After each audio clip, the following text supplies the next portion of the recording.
प्यारे बच्चों सत श्री अकाल। अज आप पैज सीट 32 करन जा रहे हैं। मैं ਤੁਹਾਨੂੰ रोज़ कहनी है प्लीज़ प्लीज़ तुसीं पूरे पैरे ਨੂੰ बड़े ध्यान ਦੇ ਨਾਲ पढ़ो ਤੇ सुनो, क्योंकि ਇਹਨਾਂ ਦੇ ਵਿੱਚੋਂ ਹੋਰ ਪ੍ਰਸ਼ਨ ਵੀ ਇਹਨਾਂ ਪ੍ਰਸ਼ਨਾਂ ਤੋਂ ਬਿਨਾਂ ਹੋਰ ਪ੍ਰਸ਼ਨ ਵੀ ਬਹੁਤ ਆ ਸਕਦੇ ਨੇ। ਜੇਕਰ ਤੁਸੀਂ ਅੱਛੇ ਢੰਗ ਨਾਲ ਪੜੋਗੇ ਤਾਂ ਤੁਸੀਂ ਹਰ ਪ੍ਰਸ਼ਨ ਦਾ ਉੱਤਰ ਬੜੇ ਵਧੀਆ ਢੰਗ ਦੇ ਨਾਲ ਦੇ ਸਕਦੇ ਹੋ। ਜ਼ਰੂਰੀ ਨਹੀਂ ਕਿ ਇਹੀ ਪ੍ਰਸ਼ਨ ਇਹਨਾਂ ਪੈਰੇ ਦੇ ਵਿੱਚੋਂ ਬਣਨ ਜਾਂ ਇਹੀ ਉੱਤਰ ਆਪਾਂ ਦੇ ਸਕੀਏ। ਇਹਨਾਂ ਤੋਂ ਹੋਰ ਬਹੁਤ ਸਾਰੇ ਪ੍ਰਸ਼ਨ ਬਣ ਸਕਦੇ ਨੇ ਤੇ ਇਹਨਾਂ ਦੇ ਉੱਤਰ ਵੀ ਬਦਲ ਸਕਦੇ ਨੇ। ਪਲੀਜ਼ ਤੁਸੀਂ ਇਹਨਾਂ ਪੈਰਿਆਂ ਨੂੰ ਧਿਆਨ ਨਾਲ ਸੁਣੋ ਤੇ ਪੜੋ। ਇਸ ਨਾਲ ਤੁਹਾਡੀ ਜਿਹੜੀ ਰੀਡਿੰਗ ਸਕਿੱਲ ਹੈ ਉਹ ਵੀ ਬਹੁਤ ਜ਼ਿਆਦਾ ਵਧੀਆ ਹੋਏਗੀ ਤੇ ਰੋਜ਼ ਹੀ ਮੈਂ ਕਹਿ ਰਹੀ ਹਾਂ ਕਿ ਇਹਨਾਂ ਵਿੱਚੋਂ ਸਾਨੂੰ ਬਹੁਤ ਕੁਝ ਸਿੱਖਣ ਨੂੰ ਮਿਲਦਾ ਹੈ। ਬਹੁਤ ਹੀ ਵਧੀਆ ਪੈਰੇ ਦਿੱਤੇ ਹੁੰਦੇ ਹਨ ਗਿਆਨਪੂਰਵਕ। हाँ जी, पहला आप पैरा पढ़ते हैं पंजाबी का तो फिर असी की करांगे उन्होंने प्रश्न उत्तर देवांगे। हाँ जी, विशा पंजाबी। उन्हां दिनां विच गांधी जी दे पिता जी बीमार सन। बीमारी करके वो बिस्तरे ते लेटे हुए सन। गांधी जी ने वो चिट्ठी अपने पिता जी के हत्थ विच फड़ा दित्ती ते उन्हां दी मंजी दे कोने ते बैठ गए। उन्हां दा शरीर डर नाल कंब रहा सी। पिता जी ने जदों चिट्ठी पढ़ी तो वो रो पे। कुछ देर वो अखां बंद करके लेटे रहे। फिर उन्होंने वो चिट्ठी वाला कागज़ पाड़ दिता। पिता दे अथरुआं ने पुत्र दे गुनाह नूं माफ़ कर दिता सी। इस घटना तो बाद गांधी जी ने जीवन भर ना कदे झूठ बोलिया ते ना ही कदे चोरी की। हाँ जी बच्चों, जिंदगी दे विच गलतियां हर एक तो हो जांदियां ने, पर जेकर असी अपनी गलती सुधार लीए मुड़ के वो गलती कदे ना करिए तां कि ये भी असी भी गांधी जी वांग अपनी गलतियां नूं सुधार सकते हाँ ते फिर सानू कदे जिंदगी भर पछतावा नहीं रहिंदा। पहला प्रश्न हैगा जी, गांधी जी ने अपने पिता जी के हत्थ की फड़ाया सी? बच्चों की फड़ाया सी? उन्होंने चिट्ठी फड़ाई सी, ठीक है, क्योंकि वो डरदे सी ते बोल के उन्हां च हिम्मत नहीं सी कि वो अपनी गलती बोल के मंगन, माफ़ी मंगन, तो इस करके उन्होंने चिट्ठी उत्ते लिख के अपनी गलती दसी। गुनाह तो की भाव है बच्चों? गुनाह तो भाव है गलती, ठीक है, गुनाह करते ना गलती करते नहीं। अगला प्रश्न हैगा तीसरा प्रश्न, गांधी जी के पिता जी ने चिट्ठी वाला कागज़ क्यों पाड़ दिता सी? की कारण सी बच्चों? कूड़ा, क्योंकि उन्होंने गांधी जी ਨੂੰ माफ़ कर दिता सी। बिल्कुल सही है, क्योंकि उन्होंने अथरुओं तो पता लगता सी कि उन्होंने गांधी जी ਨੂੰ माफ़ कर दिता सी, इस करके चिट्ठी फाड़ दी सी उन्होंने। दूसरा है क्योंकि उन्होंने गांधी जी ਨੂੰ माफ़ नहीं किया सी, गांधी जी ਨੂੰ माफ़ कर दिता सी क्योंकि उन्होंने चिट्ठी ਨੂੰ पढ़िया ही नहीं सी। चिट्ठी पढ़ी सी बच्चे उन्होंने क्योंकि गांधी जी ਨੂੰ सज़ा देनी चाहते सन, बिल्कुल भी नहीं। उन्होंने किया भी उन्हों की गलती ਨੂੰ समझ के उन्होंने माफ़ कर दिता सी। क्यों? क्योंकि गांधी जी को खुद ही एहसास हो रहा सी कि उन्होंने गलती की है, इस करके ऊड़ा उत्तर बिल्कुल सही उत्तर है। अगला प्रश्न है जी, उपरले वाक विच गांधी जी ने मुड़ जीवन भर झूठ नहीं बोलिया। हाँ जी, झूठ के नीचे बच्चों लाइन लगी हुई है, देखो उपरले वाक विच लकीरे शब्द का विरोधी शब्द की है? हाँ जी, सानू पता है झूठ का की हुंदा बच्चों? सच हुंदा ते आड़ा उत्तर सही है। विरोधी शब्द हुंदा अपोजिट, जिन्हों आप इंग्लिश अपोजिट कहने, विरोधी उल्ट, ठीक है ना। की हो गया? हाँ जी, झूठ का की हो गया? सच हो गया। नफरत का हो गया प्यार हो गया। अगे देखो पंजवां प्रश्न, उपरोक्त पैरा किस बारे है? चिट्ठी लिखण बारे, ऐड़ा चोरी करन बारे, ईड़ी झूठ ना बोलना ते चोरी ना करन बारे। हाँ जी, एक की झूठ ना बोलना ते चोरी ना करन बारे है। सानू कदे भी झूठ बोलना नहीं चाहिए ते ना ही कदे चोरी करनी चाहिए है, क्योंकि ये गलतियां सानू जिंदगी दे विच बहुत बड़ा बाद दे विच पछतावा दिंदियां हन ते इन्हां दा की है भी सानू जिहड़ा फल है वो भी बुरा मिलता है। इस करके सानू कदे भी झूठ नहीं बोलना चाहिए ते ना ही चोरी करनी चाहिए है। हाँ जी, अगे बच्चों विषय है गणित, ठीक है। आप फर्स्ट प्रश्न करते हैं। पहला, गुरलीन का रोल नंबर 30 है, किहड़ा गिनतारा गुरलीन का रोल नंबर दर्शा रहा है? हाँ जी, ये देखो बच्चों इकाई तो कोई की है भी गिनतारे दे विच कोई भी मोती नहीं पाया है तो दहाई की जगह तो की है 3 है। ਇਹਦਾ भाव की है भी सानू ये पहला ही जिहड़ा गिनतारा है 30 ਨੂੰ दिखा रहा है, ਇਹਦਾ 3 आ गया, ਇਹਦਾ की आ गया 0 आ गया। इकाई दहाई, इकाई तो कुछ भी नहीं भाव 0 है, दहाई तो 3 आ गया, 3 ਨੂੰ दर्शा रहा है बच्चों। ਇਹ ਕੀ इकल्ले 3 ਨੂੰ दर्शा रहा है। ਇਹ कितना आ जाएगा, दहाई तो है 2 तो इकाई तो है 1, तो यह हो गया 20, क्योंकि अपन ਨੂੰ पता है ਇਹਦਾ 1 हो गया, तो ये की है 10, 10 ਤੇ 10 20, 2 ने ਆਪਾਂ दहाई 'ਚ 2 वेला गिनांगे। ये हो गया बच्चों 21, तो ये कितना हो गया जी 10 ਤੇ 2 12। ਜ਼ਰੂਰੀ ਨਹੀਂ ਵੀ ਤੁਹਾਨੂੰ 30 ਪੁੱਛਿਆ ਜਾਵੇ, ਇੱਥੋਂ ਕੁਛ ਵੀ ਪੁੱਛ ਸਕਦੇ ਨੇ, ਤਾਂ ਆਪਾਂ ਬੜੇ ਅੱਛੇ ਢੰਗ ਨਾਲ ਆਪਣਾ ਜਵਾਬ ਦੇ ਸਕਦੇ ਹਾਂ। ਹਾਂਜੀ, ਦੂਸਰਾ ਪ੍ਰਸ਼ਨ, ਹੇਠਾਂ ਦਿੱਤੇ ਅੰਕਾਂ ਦੇ ਕਾਰਡਾਂ ਦੀਆਂ ਕਿੰਨੀਆਂ ਸੰਖਿਆਵਾਂ ਬਣ ਸਕਦੀਆਂ ਹਨ। ਦੇਖੋ ਬੱਚੋ, ਇੱਕ ਆਪਣੇ ਕੋਲ 6 ਹੈ, ਇੱਕ 4 ਹੈ। ਇੱਕ ਵਾਰ ਤਾਂ ਆਪਾਂ ਇੱਦਾਂ ਹੀ ਬਣਾ ਸਕਦੇ ਹਾਂ, 6 ਤੇ 4 64। ਇੱਕ ਵਾਰ ਅੱਛਾ 4 ਨੂੰ ਅੱਗੇ ਲਗਾ ਦਈਏ ਅਤੇ 6 ਨੂੰ ਪਿੱਛੇ ਲਗਾ ਦਈਏ, ਫਿਰ ਕੀ ਬਣ ਜਾਏਗਾ 40 6 46। ਤਾਂ ਕਿੰਨੀਆਂ ਸੰਖਿਆਵਾਂ ਬਣ ਗਈਆਂ, 2 ਸੰਖਿਆਵਾਂ ਬਣ ਸਕਦੀਆਂ ਨੇ। ਤਾਂ ਸਾਡਾ ਈਡੀ ਉੱਤਰ ਬਿਲਕੁਲ ਸਹੀ ਹੈ। ਇਸ ਤੋਂ 2 ਸੰਖਿਆਵਾਂ ਬਣ ਸਕਦੀਆਂ, ਇੱਕ 64 ਅਤੇ ਇੱਕ 40 6 46। ਇੱਕ ਵਾਰ ਆਪਾਂ 6 ਨੂੰ ਅੱਗੇ ਲਿਖ ਲਾਂਗੇ ਦਹਾਈ ਦੇ ਅੰਕ 'ਤੇ, ਇੱਕ ਵਾਰ ਆਪਾਂ 4 ਨੂੰ ਦਹਾਈ ਦੇ ਅੰਕ 'ਤੇ ਲਿਖ ਲਾਂਗੇ। ਅੰਕਾਂ ਨੂੰ ਬਦਲ ਕੇ 2 ਸੰਖਿਆਵਾਂ ਬਣ ਜਾਣਗੀਆਂ। ਤੀਸਰਾ ਪ੍ਰਸ਼ਨ, ਹੇਠਾਂ ਦਿੱਤੇ ਚਿੱਤਰ ਵਿੱਚ ਕਿੰਨੀਆਂ ਖੜਵੀਆਂ ਰੇਖਾਵਾਂ ਹਨ। ਹਾਂਜੀ ਬੱਚੋ, ਖੜਵੀਆਂ ਰੇਖਾਵਾਂ ਜਿਹੜੇ ਬਿਲਕੁਲ ਸਿੱਧੀਆਂ, ਦੇਖੋ ਇੱਕ ਰੇਖਾ ਇਹ ਆ ਗਈ ਖੜੀ ਅਤੇ ਇੱਕ ਇੱਧਰਲੇ ਪਾਸੇ ਵਾਲੀ ਆ ਗਈ 2, ਹੈ ਨਾ। ਇਹ ਕਿੰਨੇ ਆ ਗਏ, ਟੇਢੀਆਂ ਰੇਖਾਵਾਂ ਆ ਗਈਆਂ, ਠੀਕ ਹੈ। ਇਹ ਲੇਟਵੀਆਂ ਆ ਗਈਆਂ ਅਤੇ ਖੜਵੀਆਂ ਕਿੰਨੀਆਂ ਨੇ, 2 ਨੇ। ਤਾਂ ਊੜਾ ਉੱਤਰ ਬਿਲਕੁਲ ਸਹੀ ਹੈ। ਖੜਵੀਆਂ ਜਿਵੇਂ ਇਹਦੇ ਵਿੱਚ ਕਿੰਨੀਆਂ ਖੜਵੀਆਂ ਨੇ, ਇੱਕ ਇਹ ਖੜਵੀ ਹੈ, ਇੱਕ ਇਹ ਖੜਵੀ ਹੈ ਨਾ। ਇਹਦੇ ਵਿੱਚ ਇੱਕ ਇਹ ਖੜਵੀ ਹੈ, ਇੱਕ ਇਹ ਖੜਵੀ ਹੈ, ਇਸ ਕਰਕੇ ਇਹਦੇ ਵਿੱਚ ਵੀ ਕਿੰਨੀਆਂ ਨੇ, 2 ਖੜਵੀਆਂ ਰੇਖਾਵਾਂ ਨੇ। ਤਾਂ ਦੂਸਰਾ ਊੜਾ ਉੱਤਰ 2 ਬਿਲਕੁਲ ਸਹੀ ਉੱਤਰ ਹੈ। ਚੌਥਾ ਪ੍ਰਸ਼ਨ, ਹੇਠਾਂ ਦਿੱਤੀਆਂ ਤਸਵੀਰਾਂ ਵਿੱਚੋਂ ਕਿਸ ਦੀ ਮਦਦ ਨਾਲ 1 ਕਿਲੋ ਆਲੂ ਤੋਲ ਸਕਦੇ ਹਾਂ। ਸਾਨੂੰ ਪਤਾ ਅਸੀਂ ਤੱਕੜੀ ਨਾਲ ਤੋਲਦੇ ਹਾਂ, ਤਾਂ ਈਡੀ ਉੱਤਰ ਬਿਲਕੁਲ ਸਹੀ ਹੈ। ਇਹਦੇ ਨਾਲ ਜੇ ਆਪਾਂ ਨੂੰ ਲੀਟਰ ਪੁੱਛਿਆ ਹੋਵੇ ਤੇਲ ਜਾਂ ਪਾਣੀ, ਤਾਂ ਆਪਾਂ ਇਹਦੇ ਨਾਲ ਮਾਪ ਸਕਦੇ ਹਾਂ, ਹੈ ਨਾ। ਠੀਕ ਹੈ ਨਾ ਬੱਚੋ, ਜੋ ਕਿ ਆਪਾਂ ਨੂੰ ਮੀਟਰਾਂ ਸੈਂਟੀਮੀਟਰਾਂ ਦੇ ਵਿੱਚ ਹੋਵੇ ਤਾਂ ਆਪਾਂ ਇਹਦੇ ਨਾਲ ਮਾਪ ਸਕਦੇ ਹਾਂ। ਅਤੇ ਇਹ ਕੀ ਹੈ ਵੀ ਅਸੀਂ ਇਹਦੇ ਨਾਲ ਭਾਰ ਤੋਲ ਸਕਦੇ ਹਾਂ। ਅੱਗੇ ਦੇਖੋ ਬੱਚੋ, ਪੰਜਵਾਂ ਪ੍ਰਸ਼ਨ, ਨਮੂਨੇ ਨੂੰ ਧਿਆਨ ਨਾਲ ਦੇਖੋ ਅਤੇ ਪੂਰਾ ਕਰੋ। ਪਹਿਲਾਂ 2 ਤਿਕੋਣਾ ਕੀ ਹੈ ਵੀ ਖੜੀਆਂ ਨੇ, ਫਿਰ ਲੇਟਵੀਆਂ ਨੇ, ਫਿਰ ਖੜੀਆਂ ਨੇ, ਉੱਪਰ ਮੂੰਹ ਨੇ। ਤਾਂ ਬੱਚੋ ਹੁਣ ਕੀ ਹੋਣਾ ਚਾਹੀਦਾ ਇਹਨਾਂ ਦਾ, 2 ਦਾ ਕੀ ਹੈ ਮੂੰਹ ਕੀ ਹੋਣਾ ਚਾਹੀਦਾ ਵੀ ਨੀਚੇ ਹੋਣਾ ਚਾਹੀਦਾ। ਇੱਦਾਂ ਕਰਕੇ ਐਂ ਕਰਕੇ ਐਂ ਆ ਜਾਏਗਾ, ਇੱਕ ਇੱਥੇ ਆ ਜਾਊਗੀ, ਇੱਦਾਂ ਕਰਕੇ ਇਹ। ਤਾਂ ਇਹ ਕਿਹੜੀ ਸ਼ਕਲ ਹੈ ਬੱਚੋ, ਇਹ ਤੋਂ ਬਾਅਦ ਇਹ ਹੋਏਗੀ ਸੱਸਾ ਉੱਤਰ ਬਿਲਕੁਲ ਸਹੀ ਉੱਤਰ ਹੈ। ਅੱਗੇ ਨੈਕਸਟ ਦੇਖੋ, ਸਾਡਾ ਇੰਗਲਿਸ਼ ਦਾ ਪੈਰਾ ਪੈਸੇਜ ਕੀ ਸ਼ੁਰੂ ਹੋ ਗਿਆ। Subject English. ਅਸੀਂ ਪਹਿਲਾਂ ਬੜੇ ਧਿਆਨ ਦੇ ਨਾਲ ਕਿਸ ਪੈਸੇਜ ਨੂੰ ਪੜ੍ਹਨਾ ਹੈ, ਵਰਡ ਮੀਨਿੰਗ ਸਿੱਖਣੇ ਨੇ, ਅਤੇ ਤਾਂ ਕਿ ਅਸੀਂ ਆਪਣੇ ਕੁਐਸਚਨ ਆਨਸਰ ਬਿਲਕੁਲ ਸਹੀ ਢੰਗ ਦੇ ਨਾਲ ਦੇ ਸਕੀਏ। ਹਾਂਜੀ, ਵੰਸ ਅਪੋਨ ਏ ਟਾਈਮ, ਇੱਕ ਵਾਰ ਦੀ ਗੱਲ ਹੈ। There was a poor fisherman, poor ਹੁੰਦੇ ਬੱਚੇ ਗਰੀਬ, ਫਿਸ਼ਰਮੈਨ ਹੁੰਦਾ ਮੱਛੀਆਂ ਫੜਨ ਵਾਲਾ। ਹੂ ਲਿਵਡ ਇਨ ਏ ਸਮਾਲ ਹਟ, ਜੋ ਕਿ ਇੱਕ ਛੋਟੀ ਜਿਹੀ ਝੋਪੜੀ ਦੇ ਵਿੱਚ ਰਹਿੰਦਾ ਸੀ। ਵੰਸ ਅਪੋਨ ਏ ਟਾਈਮ, ਇੱਕ ਸਮੇਂ ਦੀ ਗੱਲ ਹੈ, ਇੱਕ ਬਹੁਤ ਹੀ ਗਰੀਬ ਮੱਛੀਆਂ ਫੜਨ ਵਾਲਾ ਇੱਕ ਛੋਟੇ ਜਿਹੀ ਝੋਪੜੀ ਦੇ ਵਿੱਚ ਰਹਿੰਦਾ ਸੀ। One day he went out to the sea to catch fish on his boat. One day ਇੱਕ ਦਿਨ, ਹੀ ਵੈਂਟ ਉਹ ਗਿਆ, ਆਊਟ ਟੂ ਦ ਸੀ ਹਾਂਜੀ ਸਮੁੰਦਰ ਦੇ ਵਿੱਚ, ਟੂ ਕੈਚ ਫਿਸ਼ ਮੱਛੀ ਪਕੜਨ ਦੇ ਵਾਸਤੇ, ਔਨ ਹਿਜ਼ ਬੋਟ ਆਪਣੀ ਕਿਸ਼ਤੀ ਦੇ ਵਿੱਚ। ਇੱਕ ਦਿਨ ਉਹ ਆਪਣੀ ਕਿਸ਼ਤੀ ਰਾਹੀਂ ਕੀ ਵੀ ਸਮੁੰਦਰ ਦੇ ਵਿੱਚੋਂ ਮੱਛੀਆਂ ਪਕੜਨ ਵਾਸਤੇ ਗਿਆ। When he pulled up his net, ਜਦੋਂ ਹੀ ਉਸਨੇ ਆਪਣਾ ਕੀ ਨੈਟ ਹੁੰਦਾ ਜਾਲ ਖਿਲਾਰਿਆ ਕਿਹਦੇ ਵਿੱਚ ਵੀ ਪਾਣੀ ਦੇ ਵਿੱਚ। He was surprise to find a shiny golden fish trapped in his net. When he pulled up his net, ਜਦੋਂ ਉਸਨੇ ਆਪਣੇ ਪਾਣੀ ਦੇ ਵਿੱਚ ਕੀ ਜਾਲ ਨੂੰ ਵਿਛਾਇਆ, ਸੁੱਟਿਆ ਕਹਿ ਸਕਦੇ ਆਪਾਂ। ਹੀ ਵਾਜ਼ ਸਰਪ੍ਰਾਈਜ਼, ਸਰਪ੍ਰਾਈਜ਼ਡ ਹੁੰਦਾ ਬੱਚੇ ਹੈਰਾਨ ਹੋਣਾ, ਉਹ ਹੈਰਾਨ ਹੋ ਗਿਆ।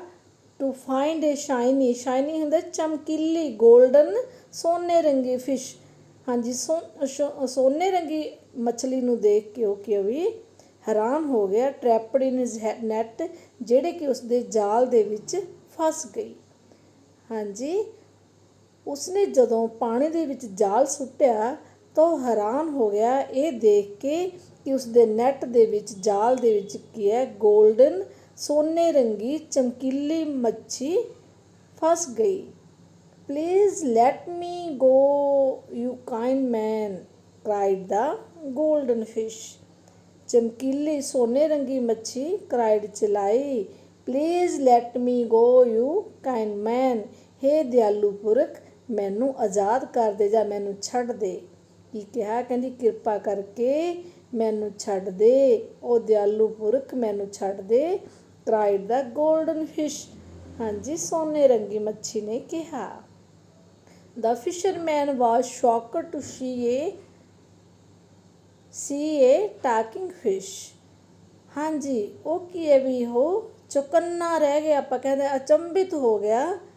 To see a talked fish, ਉਹ ਕਿ ਇੱਕ ਵੀ ਬੋਲਦੀ ਮੱਛੀ ਨੂੰ ਦੇਖ ਕੇ ਉਹ ਹੈਰਾਨ ਹੋ ਗਿਆ ਜਾਂ ਸ਼ੌਕ ਗਿਆ, ਉਹਨੂੰ ਅਚੰਭਿਤ ਹੋ ਗਿਆ ਆਪਾਂ ਕਹਿ ਸਕਦੇ ਹਾਂ। ਹੀ ਪੀਟਿਡ, ਹਾਂਜੀ ਪੀਟੀ ਹੁੰਦਾ ਤਰਸ ਕਰਨਾ। He pitied the fish and put it back to sea, ਉਹਨੂੰ ਕੀ ਹੈ ਵੀ ਮੱਛਲੀ 'ਤੇ ਤਰਸ ਆ ਗਿਆ। And put back to the sea, ਅਤੇ ਉਸਨੂੰ ਕੀ ਉਸਨੇ ਵਾਪਸ ਸਮੁੰਦਰ ਦੇ ਵਿੱਚ, ਸਾਗਰ ਦੇ ਵਿੱਚ ਛੱਡ ਦਿੱਤਾ। ਪੀਟੀ ਤੋਂ ਬਾਅਦ ਬੱਚੇ ਪੀਟੀ ਕੀ ਹੈ ਵਰਬ ਦੀ ਫਾਰਮ ਬਣਾਤੀ ਹੈ ਨਾ ਸੈਕਿੰਡ, ਕਿਉਂਕਿ ਸਾਰਾ ਕੀ ਹੈ ਪਾਸਟ ਟੈਂਸ ਦੇ ਵਿੱਚ ਇਸਨੂੰ ਕੀ ਹੈ ਪੈਸਿਜ ਨੂੰ ਦਿੱਤਾ ਗਿਆ। The golden fish was very grateful, ਜਿਹੜੀ ਕਿਸੇ ਵੀ ਆਪਾਂ ਕਹਿ ਸਕਦੇ ਹਾਂ ਸੋਨੇ ਰੰਗੀ ਮੱਛੀ ਸੀ, ਜਾਂ ਉਹ ਕਿਸੇ ਬਹੁਤ ਕੀ ਹੈ ਗ੍ਰੇਟਫੁਲ ਮਹਾਨ ਸੀ, ਆਪਾਂ ਕਹਿ ਸਕਦੇ ਕੋਈ ਰੱਬੀ ਸ਼ਕਤੀ ਕਹਿ ਸਕਦੇ, ਕਿਉਂਕਿ ਮੱਛਲੀਆਂ ਤਾਂ ਕਦੇ ਬੋਲਦੀਆਂ ਨਹੀਂ ਹੈ ਨਾ, ਅਤੇ ਉਹ ਕਿਸੇ ਇੱਕ ਮਹਾਨ ਸੀ। She said to the fisherman, she said to the fisherman, ਉਸਨੇ ਹਾਂਜੀ ਮੱਛੀਆਂ ਪਕੜਨ ਵਾਲੇ ਨੂੰ, ਮਛਿਆਰੇ ਨੂੰ ਕਿਹਾ, I shall repay your kindness, ਕੀ ਕਹਿੰਦੀ ਮੈਂ ਤੇਰੀ ਇਸ ਦਿਆਲਤਾ ਦਾ ਕੀ ਹੈ ਬਦਲਾ ਜ਼ਰੂਰ ਚੁਕਾਵਾਂਗੀ। ਆਈ ਸ਼ੈਲ ਰੀਪੇ ਯੂਅਰ ਕਾਈਂਡਨੈਸ, ਮੈਂ ਤੇਰੀ, she said to the fisherman, ਉਸਨੇ ਮਛਿਆਰੇ ਨੂੰ ਕਿਹਾ, I shall repay your kindness, ਮੈਂ ਤੁਹਾਡੀ ਇਸ ਦਿਆਲਤਾ ਦਾ ਕੀ ਬਦਲਾ ਜ਼ਰੂਰ ਚੁਕਾਵਾਂਗੀ। When the fisherman returned home, ਜਦੋਂ ਮਛਿਆਰਾ ਆਪਣੇ ਘਰ ਵਾਪਸ ਆਇਆ, he was amazed to see his small hut change into a big house, ਉਹ ਕੀ ਆਪਣੇ ਅਮੇਜ਼ ਹੁੰਦੇ ਹੈਰਾਨ ਰਹਿ ਗਿਆ ਟੂ ਸੀ ਦੇਖ ਕੇ, ਹੀ ਸਮਾਲ ਹਟ ਆਪਣੀ ਛੋਟੀ ਜਿਹੀ ਝੋਪੜੀ ਨੂੰ, ਚੇਂਜ ਮੈਨੇ ਬਦਲੇ ਹੋਏ, ਇਨਟੂ ਵਿੱਚ ਏ ਬਿਗ ਹਾਊਸ, ਇੱਕ ਵੱਡੇ ਘਰ ਵਿੱਚ। ਹਾਂਜੀ ਜਦੋਂ ਉਹ ਵਾਪਸ ਆਪਣੇ ਘਰ ਆਇਆ ਤਾਂ ਉਹ ਆਪਣੀ ਛੋਟੀ ਜਿਹੀ ਝੋਪੜੀ ਨੂੰ ਇੱਕ ਬਹੁਤ ਵੱਡੇ ਘਰ ਦੇ ਵਿੱਚ ਕੀ ਹੈ ਬਦਲੇ ਹੋਏ ਦੇਖ ਕੇ ਹੈਰਾਨ ਹੋ ਗਿਆ। ਹਾਂਜੀ ਤੁਸੀਂ ਵੀ ਇਸ ਤਰ੍ਹਾਂ ਪੈਰਨ ਨੂੰ ਚੰਗੇ ਢੰਗ ਨਾਲ ਪੜ੍ਹਨਾ ਅਤੇ ਵਰਡ ਮੀਨਿੰਗ ਯਾਦ ਕਰਨੇ ਨੇ, ਅਤੇ ਉਸ ਤੋਂ ਬਾਅਦ ਸੇ ਕੁਐਸਚਨ ਆਨਸਰ ਸਾਡੇ ਲਈ ਬਹੁਤ ਆਸਾਨ ਹੋ ਜਾਂਦੇ ਨੇ। ਫਸਟ ਕੁਐਸਚਨ ਦੇਖੋ, wear did the poor fisherman ਲਿਵ, ਹਾਂਜੀ ਮਛਿਆਰਾ, ਗਰੀਬ ਮਛਿਆਰਾ ਕਿੱਥੇ ਰਹਿੰਦਾ ਸੀ ਬੱਚੋ, ਇਹ ਪੈਲੇਸ ਇੱਕ ਮਹਿਲ ਦੇ ਵਿੱਚ, ਇਹ ਸਮਾਲ ਹਟ, ਹਾਂਜੀ ਪਹਿਲਾਂ ਉਹ ਇੱਕ ਸਮਾਲ ਹਟ ਦੇ ਵਿੱਚ ਰਹਿੰਦਾ ਸੀ, ਬਾਅਦ ਦੇ ਵਿੱਚ ਕੀ ਉਹਦਾ ਜਿਹੜਾ ਹਾਊਸ ਸੀ ਚੇਂਜ ਇਨਟੂ ਏ ਬਿਗ ਹਾਊਸ ਦੇ ਵਿੱਚ ਬਦਲ ਗਿਆ। ਹਾਂਜੀ ਕਿਹੜਾ ਉੱਤਰ ਹੈ ਸਾਡਾ, ਬੀ ਹੈ small hut. Second question, the fisherman was shocked to see a dash, ਹਾਂਜੀ ਟਾਕਿੰਗ ਫਿਸ਼, ਉਹ ਇੱਕ ਬੋਲਦੀ ਮੱਛਲੀ ਨੂੰ ਦੇਖ ਕੇ ਹੈਰਾਨ ਹੋ ਗਿਆ, ਅਚੰਭਿਤ ਹੋ ਗਿਆ। ਠੀਕ ਹੈ ਟਾਕਿਡ ਆ ਜਾਏਗਾ, ਟਾਕਿੰਗ, ਟਾਕਿੰਗ ਫਿਸ਼ ਗੱਲਾਂ ਕਰਦੀ ਮੱਛਲੀ ਨੂੰ ਦੇਖ ਕੇ। C answer is right. Third question, how did the golden fish repay the fisherman's kindness, ਹਾਂਜੀ ਉਸ ਸੁਨਹਿਰੀ ਮੱਛੀ ਨੇ ਉਸ ਮਛਿਆਰੇ ਦੀ ਦਿਆਲਤਾ ਦਾ ਬਦਲਾ ਕਿਵੇਂ ਚੁਕਾਇਆ। ਹਾਂਜੀ ਫਸਟ ਹੈਗਾ, ਸੀ ਗੇਵ ਦ ਫਿਸ਼ਰਮੈਨ ਏ ਨਿਊ ਬੋਟ, ਉਸਨੇ ਉਸ ਮਛਿਆਰੇ ਨੂੰ ਇੱਕ ਨਵੀਂ ਬੋਟ ਕਿਸ਼ਤੀ ਦੇ ਦਿੱਤੀ। ਨਹੀਂ ਬੱਚੋ ਬਿਲਕੁਲ ਵੀ ਨਹੀਂ। She gave gold coins to the fisherman, ਉਸਨੇ ਸੋਨੇ ਦੇ ਸਿੱਕੇ ਉਸਨੂੰ ਦੇ ਦਿੱਤੇ। ਕਿਹਨੂੰ ਵੀ, ਮਛਿਆਰੇ ਨੂੰ ਨਹੀਂ, ਬਿਲਕੁਲ ਇਹ ਵੀ ਗਲਤ ਹੈ।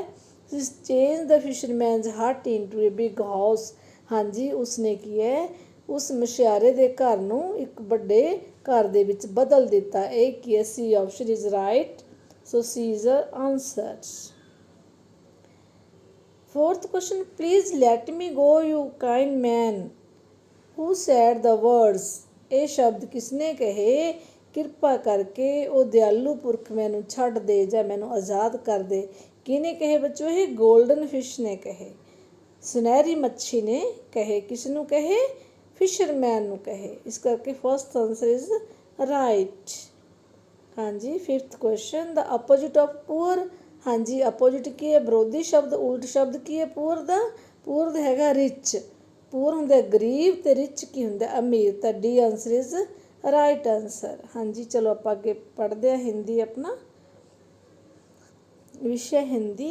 एक बच्चे ने डरते डरते कहा, महाराज हम तो बेर तोड़ रहे थे जब पत्थर अचानक आपको आ लगा, हमें क्षमा कीजिए। इस पर महाराज ने कहा, बच्चों डरने की कोई बात नहीं। जब एक बेरी पत्थर खाकर तुम्हें मीठे मीठे बेर देती है तो क्या आपका महाराज पत्थर खाकर आपको सजा देगा?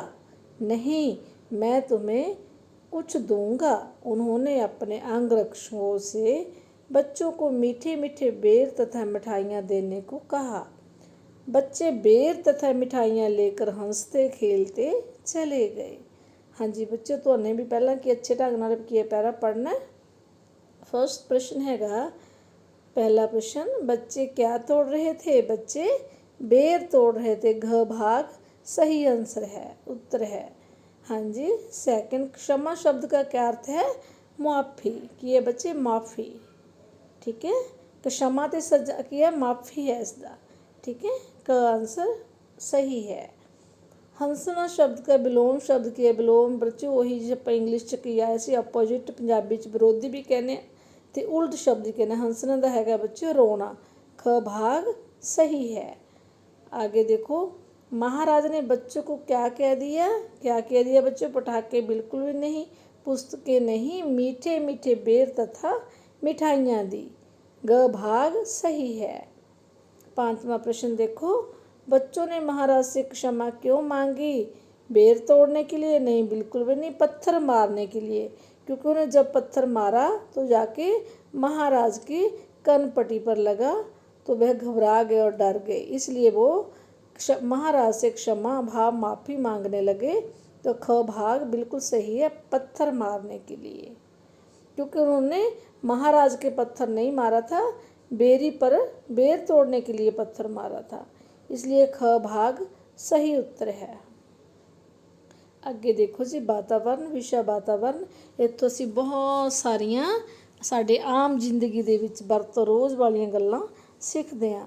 ਪਹਿਲਾ ਪ੍ਰਸ਼ਨ ਦੇਖੋ, ਮੀਂਹ ਨਾ ਪੈਣ 'ਤੇ ਸੋਕੇ ਵਰਗੀਆਂ ਹਾਲਤਾਂ ਪੈਦਾ ਹੋ ਜਾਂਦੀਆਂ ਹਨ, ਜਿਸ ਦੇ ਸਿੱਟੇ ਵਜੋਂ ਲੋਕਾਂ ਦੇ ਘਰ ਟਹਿ ਜਾਂਦੇ ਨੇ। ਬੱਚੋ, ਲੋਕਾਂ ਦੇ ਘਰ ਤਾਂ ਢਹਿੰਦੇ ਨੇ ਜੇ ਹੜ੍ਹ ਆ ਜਾਣ ਜਾਂ ਕੋਈ ਭੂਚਾਲ ਆ ਜੇ, ਇੱਦਾਂ ਘਰ ਨਹੀਂ ਢਹਿੰਦੇ। ਗਰਮੀ ਘਟ ਜਾਂਦੀ ਹੈ? ਬਿਲਕੁਲ ਵੀ ਨਹੀਂ, ਗਰਮੀ ਬਲਕਿ ਜ਼ਿਆਦਾ ਪੈ ਜਾਂਦੀ ਹੈ। ਭੋਜਨ ਦੀ ਕਮੀ ਹੋ ਜਾਂਦੀ ਹੈ। ਹਾਂਜੀ, ਕਿਉਂਕਿ ਸੋਕੇ ਕਾਰਨ ਫਸਲਾਂ ਨਹੀਂ ਹੁੰਦੀਆਂ, ਫਸਲਾਂ ਨਾ ਹੋਣ ਕਾਰਨ ਕੀ ਇਹ ਵੀ ਭੋਜਨ ਦੀ ਕਮੀ ਹੋ ਜਾਂਦੀ ਹੈ। ਦੂਸਰਾ ਉੱਤਰ ਬਿਲਕੁਲ ਸਹੀ ਹੈ। ਅੱਗੇ ਦੇਖੋ ਦੂਸਰਾ ਪ੍ਰਸ਼ਨ, ਸਮੇਂ ਦੇ ਨਾਲ ਨਾਲ ਨਵੇਂ ਯੰਤਰਾਂ, ਕੰਪਿਊਟਰ, ਨਵੇਂ ਮਾਡਲ ਤੇ ਮੋਬਾਈਲ ਅਤੇ ਆਵਾਜਾਈ ਦੇ ਆਧੁਨਿਕ ਸਾਧਨਾਂ ਦੀ ਵਰਤੋਂ ਵੱਧ ਰਹੀ ਹੈ। ਇਸ ਨੂੰ ਕੀ ਕਿਹਾ ਜਾਂਦਾ? ਸਮੇਂ ਦੀ ਸੁਚੱਜੀ ਵਰਤੋਂ, ਸਮੇਂ ਦੀ ਬਰਬਾਦੀ, ਪੈਸੇ ਦੀ ਬਰਬਾਦੀ, ਵਿਗਿਆਨਕ ਤਰੱਕੀ। ਇਸ ਨੂੰ ਕਹਿੰਦੇ ਬੱਚੋ ਅਸੀਂ ਵਿਗਿਆਨਕ ਤਰੱਕੀ, ਕਿਉਂਕਿ ਵਿਗਿਆਨੀਆਂ ਨੇ ਨਵੀਆਂ ਖੋਜਾਂ ਕਰਕੇ ਕੀ ਹੈ ਵੀ ਸਾਨੂੰ ਨਵੇਂ ਯੰਤਰ ਦਿੱਤੇ ਨੇ, ਇਸ ਕਰਕੇ ਇਹਨੂੰ ਵਿਗਿਆਨਕ ਤਰੱਕੀ ਕਹਿ ਸਕਦੇ ਹਾਂ ਆਪਾਂ। ਚੌਥਾ ਉੱਤਰ ਬਿਲਕੁਲ ਸਹੀ ਉੱਤਰ ਹੈ। ਤੀਸਰਾ ਪ੍ਰਸ਼ਨ, ਕੁੱਤਾ ਇੱਕ ਵਫਾਦਾਰ ਜਾਨਵਰ ਹੈ ਜਿਸ ਨੂੰ ਘਰ ਦੀ ਰਖਵਾਲੀ ਲਈ ਪਾਲਿਆ ਜਾਂਦਾ ਹੈ। ਕੁੱਤੇ ਦੀਆਂ ਵਿਸ਼ੇਸ਼ਤਾਵਾਂ ਸੰਬੰਧੀ ਕਿਹੜਾ ਕਥਨ ਗਲਤ ਹੈ? ਪਹਿਲਾ ਹੈਗਾ ਜੀ, ਕੁੱਤੇ ਦੀ ਸੁੰਘਣ ਸ਼ਕਤੀ ਬਹੁਤ ਤੇਜ਼ ਹੁੰਦੀ ਹੈ। ਬਿਲਕੁਲ ਸਹੀ ਹੈ, ਕਿਉਂਕਿ ਜਿਹੜੇ ਦੇਖੇ ਪੁਲਿਸ ਵਾਲੇ ਹੁੰਦੇ ਨੇ ਉਹ ਵੀ ਕੀ ਹੈ ਵੀ ਜਦੋਂ ਕੋਈ ਉਹਨਾਂ ਨੇ ਸੂਹ ਕੱਢਣੀ ਹੁੰਦੀ ਹੈ ਤਾਂ ਕੀ ਹੁੰਦੇ ਨੇ ਵੀ ਕੁੱਤਿਆਂ ਨੂੰ ਸੁੰਘਣ ਵਾਸਤੇ ਲੈ ਕੇ ਜਾਂਦੇ ਹਨ, ਕਿਉਂਕਿ ਕੁੱਤੇ ਦੀ ਸੁੰਘਣ ਸ਼ਕਤੀ ਬਹੁਤ ਜ਼ਿਆਦਾ ਹੁੰਦੀ ਹੈ। ਦੂਸਰਾ ਪ੍ਰਸ਼ਨ, ਕੁੱਤੇ ਦੀ ਸੁਣਨ ਸ਼ਕਤੀ ਵੀ ਕਮਾਲ ਦੀ ਹੁੰਦੀ ਹੈ। ਹਾਂਜੀ ਬੱਚੋ, ਇਹ ਇਹਨਾਂ ਦੀ ਸੁਣਨ ਸ਼ਕਤੀ ਵੀ ਬਹੁਤ ਤੇਜ਼ ਹੁੰਦੀ ਹੈ ਆਪਣੇ ਨਾਲੋਂ। ਕੁੱਤੇ ਦੀ ਜੱਤ ਤੋਂ ਉੱਨ ਬਣਦੀ ਹੈ। ਬਿਲਕੁਲ ਗਲਤ ਹੈ, ਕੁੱਤੇ ਦੀ ਜੱਤ ਤੋਂ ਉੱਨ ਨਹੀਂ ਬਣਦੀ। ਉੱਨ ਕੀ ਹੈ ਵੀ ਖਰਗੋਸ਼ ਜਾਂ ਭੇਡਾਂ ਦੀ ਉੱਨ ਤੋਂ ਬਣਦੀ ਹੈ। ਠੀਕ ਹੈ ਨਾ, ਇਸ ਕਰਕੇ ਇਹ ਤੀਸਰਾ ਭਾਗ ਗਲਤ ਹੈ। ਕੁੱਤਾ ਜ਼ਮੀਨ ਦੇ 40 ਫੁੱਟ ਥੱਲੇ ਦੀ ਗੰਧ ਪਹਿਚਾਣ ਸਕਦਾ ਹੈ। ਇਹ ਵੀ ਬਿਲਕੁਲ ਸਹੀ ਹੈ, 40 ਫੁੱਟ ਤੋਂ ਨੀਚੇ ਵੀ ਕੀ ਗੰਧ ਪਹਿਚਾਣ ਸਕਦਾ ਹੈ। ਤੇ ਤੀਸਰਾ ਉੱਤਰ ਬਿਲਕੁਲ ਗਲਤ ਹੈ, ਕੁੱਤੇ ਦੀ ਉੱਨ ਤੋਂ ਜੱਤ ਤੋਂ ਉੱਨ ਨਹੀਂ ਬਣਦੀ। ਠੀਕ ਹੈ ਜੀ। ਅਗਲਾ ਪ੍ਰਸ਼ਨ ਦੇਖਦੇ ਹਾਂ ਆਪਾਂ। ਚੌਥਾ, ਸਫੈਦਾ ਇੱਕ ਅਜਿਹਾ ਰੁੱਖ ਹੈ ਜੋ ਬਹੁਤ ਤੇਜ਼ੀ ਨਾਲ ਵੱਧਦਾ ਹੈ ਅਤੇ ਵਧਣ ਫੁੱਲਣ ਲਈ ਬਹੁਤ ਸਾਰੇ ਪਾਣੀ ਦੀ ਵਰਤੋਂ ਕਰਦਾ ਹੈ। ਇਸ ਲਈ ਸਫੈਦੇ ਨੂੰ ਮਾਰੂਥਲ ਖੇਤਰ ਵਿੱਚ ਲਾਇਆ ਜਾਣਾ ਚਾਹੀਦਾ। ਬਿਲਕੁਲ ਗਲਤ ਹੈ, ਕਿਉਂਕਿ ਮਾਰੂਥਲ ਦੇ ਵਿੱਚ ਤਾਂ ਪਹਿਲਾਂ ਹੀ ਪਾਣੀ ਨਹੀਂ ਹੁੰਦਾ, ਇਸ ਕਰਕੇ ਸਫੈਦਾ ਉੱਥੋਂ ਆਪਣਾ ਪਾਣੀ ਪੂਰਾ ਨਹੀਂ ਕਰ ਸਕਦਾ। ਦੂਸਰਾ, ਪਹਾੜੀ ਇਲਾਕੇ ਵਿੱਚ ਲਾਇਆ ਜਾਣਾ ਚਾਹੀਦਾ। ਇਹ ਵੀ ਗਲਤ ਹੈ, ਕਿਉਂਕਿ ਪਹਾੜੀ ਇਲਾਕੇ ਦੇ ਵਿੱਚ ਵੀ ਉਹ ਇੰਨਾ ਪਾਣੀ ਨੀਚੋਂ ਨਹੀਂ ਲੈ ਸਕਦਾ ਜਿੰਨਾ ਉਸ ਨੂੰ ਜ਼ਰੂਰਤ ਹੈ। ਤੀਸਰਾ, ਸੇਮ ਵਾਲੇ ਖੇਤਰ ਵਿੱਚ ਲਾਇਆ ਜਾਣਾ ਚਾਹੀਦਾ। ਇਹ ਬਿਲਕੁਲ ਸਹੀ ਹੈ। ਸੇਮ ਵਾਲੇ ਖੇਤਰ ਦੇ ਵਿੱਚ ਬੱਚਿਓ ਜਿਹੜਾ ਪਾਣੀ ਦਾ ਚੋਆ ਕੀ ਹੁੰਦਾ, ਬਹੁਤ ਉੱਪਰ ਹੁੰਦਾ। ਠੀਕ ਹੈ, ਇਸ ਕਰਕੇ ਜ਼ਿਆਦਾ ਪਾਣੀ ਵੀ ਜਿਹੜਾ ਕੀ ਹੈ ਵੀ ਉਹ ਸਾਡੀਆਂ ਫਸਲਾਂ ਨਹੀਂ ਹੋਣ ਦਿੰਦਾ। ਹਰ ਫਸਲ ਦੇ ਲਈ ਪਾਣੀ ਵੀ ਜ਼ਰੂਰੀ ਨਹੀਂ, ਤਾਂ ਜ਼ਿਆਦਾ ਜ਼ਰੂਰੀ ਨਹੀਂ। ਠੀਕ ਹੈ, ਸਹੀ ਮਾਤਰਾ ਵਿੱਚ ਹੀ ਹੋਣਾ ਚਾਹੀਦਾ। ਸੇਮ ਵਾਲੇ ਇਲਾਕੇ ਕੀ ਹੋ ਜਾਂਦੇ ਨੇ ਵੀ ਬਹੁਤ ਜ਼ਿਆਦਾ ਸੇਮ ਨਾਲ ਸਿੱਲੇ ਹੋ ਜਾਂਦੇ ਨੇ, ਜਿੱਥੇ ਕਿ ਫਸਲਾਂ ਨਹੀਂ ਉੱਗ ਸਕਦੀਆਂ, ਇਸ ਕਰਕੇ ਉੱਥੇ ਸਫੈਦਾ ਲਾਇਆ ਜਾਂਦਾ। ਤੀਸਰਾ ਉੱਤਰ ਬਿਲਕੁਲ ਸਹੀ ਉੱਤਰ ਹੈ। ਝੀਲਾਂ ਵਾਲੇ ਇਲਾਕੇ ਵਿੱਚ ਲਾਇਆ ਜਾਣਾ ਚਾਹੀਦਾ। ਇਹ ਬਲਕਿ ਇਹ ਬੱਚੇ ਠੀਕ ਹੈ, ਸੇਮ ਵਾਲੇ ਖੇਤਰ ਵਿੱਚ ਲਾਇਆ ਜਾਣਾ ਚਾਹੀਦਾ ਹੈ। ਅੱਗੇ ਦੇਖੋ, ਪੰਜਵਾਂ ਪ੍ਰਸ਼ਨ, ਤਿਉਹਾਰ ਤੇ ਖਾਧਾ ਜਾਣ ਵਾਲਾ ਭੋਜਨ। ਲੋਹੜੀ ਵਾਲੇ ਦਿਨ ਤੁਹਾਨੂੰ ਪਤਾ ਆਪਾਂ ਨੂੰ ਮੂੰਗਫਲੀ ਤੇ ਰੇਵੜੀ ਖਾਈ ਜਾਂਦੀ ਹੈ। ਬਸੰਤ 'ਚ ਬੱਚੇ ਪੀਲੇ ਚਾਵਲ, ਨਰਾਤੇ ਹਲਵਾ ਪੂਰੀ, ਈਦ 'ਚ ਸੇਵੀਆਂ। ਹਾਂਜੀ, ਉਪਰੋਕਤ ਸਾਰਣੀ ਅਨੁਸਾਰ ਕਿਹੜਾ ਕਥਨ ਗਲਤ ਹੈ? ਲੋਹੜੀ ਵਾਲੇ ਦਿਨ ਲੋਕ ਮੂੰਗਫਲੀ ਰੇਵੜੀ ਖਾਂਦੇ ਨੇ, ਬਿਲਕੁਲ ਸਹੀ ਹੈ। ਬਸੰਤ ਵਾਲੇ ਦਿਨ ਲੋਕ ਪਤੰਗਬਾਜ਼ੀ ਕਰਨ ਦੇ ਨਾਲ ਨਾਲ ਪੀਲੇ ਚਾਵਲ ਬਣਾ ਕੇ ਖਾਂਦੇ ਹਨ। ਇਹ ਵੀ ਬਿਲਕੁਲ ਸਹੀ ਹੈ ਜੀ, ਪੀਲੇ ਚਾਵਲ ਬਣਾਏ ਜਾਂਦੇ ਨੇ ਅਤੇ ਬੱਚੇ ਪਤੰਗ ਉਡਾਉਂਦੇ ਹਨ। ਬੱਚੇ ਕੀ, ਸਾਰੇ ਲੋਕ ਹੀ ਪਤੰਗ ਉਡਾਉਂਦੇ ਹਨ। ਤੀਸਰਾ, ਈਦ ਮੌਕੇ ਪਟਾਕੇ ਚਲਾਉਣ ਦਾ ਰਿਵਾਜ਼ ਹੈ। ਇਹ ਵੀ ਹੋ ਸਕਦਾ ਬੱਚੋ, ਅਗਲਾ ਖੁਸ਼ੀ ਦੇ ਵਿੱਚ ਪਟਾਕੇ ਚਲਾ ਸਕਦਾ ਹੈ, ਪਰ ਕੀ ਹੈ ਉਸ ਦਿਨ। ਹਾਂਜੀ, ਅੱਗੇ ਨਰਾਤਿਆਂ ਵਿੱਚ ਸੇਵੀਆਂ ਖਾਣ ਦੀ ਰੀਤ, ਇਹ ਬੱਚੇ ਬਿਲਕੁਲ ਗਲਤ ਹੈ। ਨਰਾਤਿਆਂ ਦੇ ਵਿੱਚ ਤਾਂ ਬਲਕਿ ਵਰਤ ਰੱਖੇ ਜਾਂਦੇ ਨੇ ਅਤੇ ਜਿਸ ਦਿਨ ਅਸ਼ਟਮੀ ਹੁੰਦੀ ਹੈ ਉਸ ਦਿਨ ਹਲਵਾ ਪੂਰੀ ਖਾਈ ਜਾਂਦੀ ਹੈ ਅਤੇ ਉਸ ਦਿਨ ਸੇਵੀਆਂ ਨਹੀਂ ਖਾਈ ਜਾਂਦੀਆਂ। ਸੇਵੀਆਂ ਤਾਂ ਆਪਾਂ ਗੁੱਗੇ ਦੇ ਟਾਈਮ 'ਤੇ ਖਾਂਦੇ ਹਾਂ ਲੋਕ। ਠੀਕ ਹੈ, ਇਸ ਕਰਕੇ ਚੌਥਾ ਉੱਤਰ ਗਲਤ ਹੈ। ਨਰਾਤਿਆਂ ਵਿੱਚ ਸੇਵੀਆਂ ਖਾਣ ਦਾ ਰਿਵਾਜ਼ ਜਾਂ ਰੀਤ ਨਹੀਂ ਹੈ। ਚੌਥਾ ਉੱਤਰ ਬਿਲਕੁਲ ਸਹੀ ਉੱਤਰ ਹੈ। ਮੈਨੂੰ ਉਮੀਦ ਹੈ ਕਿ ਬੱਚੇ ਅੱਜ ਮੇਰੇ ਕਹੇ ਤੋਂ ਸਾਰੇ ਧਿਆਨ ਦੇ ਨਾਲ ਪਹਿਰੇ ਪੜ੍ਹਨਗੇ ਅਤੇ ਸਹੀ ਉੱਤਰ ਦੇਣਗੇ। ਚਲੋ ਮਿਲਦੇ ਹਾਂ ਫਿਰ ਕੱਲ੍ਹ। Okay bye, have a nice day.